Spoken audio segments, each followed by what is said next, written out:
I'm taking a little time out today, putting a few hours aside to work on one of my own, and it's the 1955 Royal Enfield Bullet Greenlaner.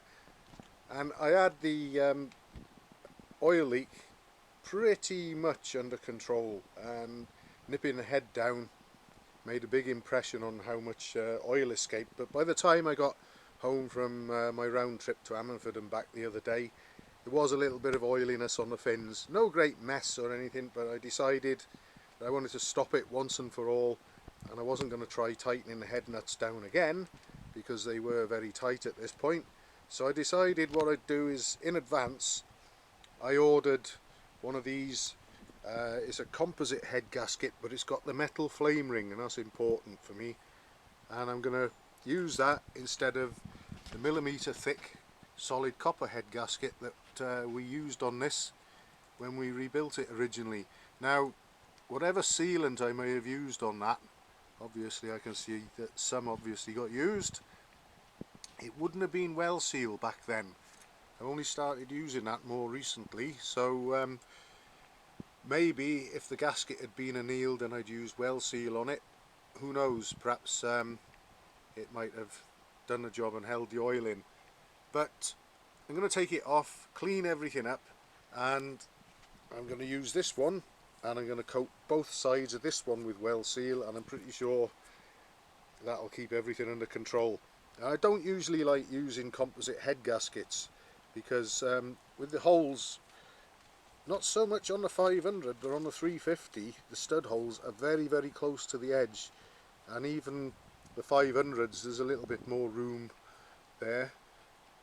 They can still blow composite head gaskets between obviously the cylinder bore and a stud hole or two, so I don't normally like them, but this has got the flame ring, so that's alright. And we're also not on a particularly high compression ratio, although when I run a high compression ratio I retard the inlet cam timing usually, so that reduces the pressure built up in the cylinder against the head gasket a little, I suppose.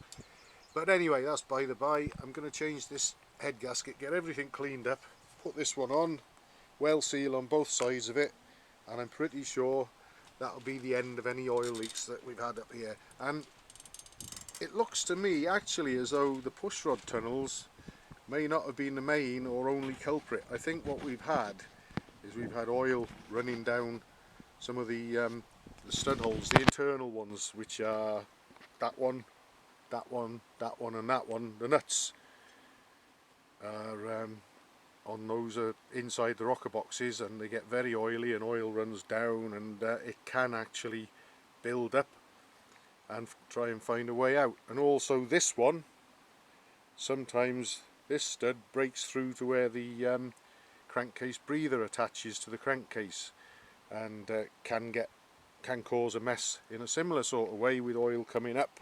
And obviously the nut on this one is outside in the open, and a sure sign of that is when you get oiliness around the nut on the cylinder head. But we didn't have that in this case.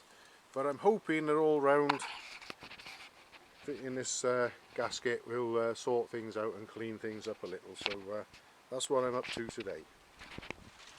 Now there's my composite head gasket, coated on both sides with well seal and ready to go. And I've got the gasket face of the cylinder head cleaned up. I've cleaned both this gasket face and the one on the cylinder barrel before I put the gasket on with clutch and brake cleaning solvent, so they're totally oil or grease free. So we should get a good clean face for the well seal to sort of stick itself to, hopefully. And when we tighten the cylinder head nuts down, flame ring will hold the compression, and the rest of it will hopefully keep the oil inside.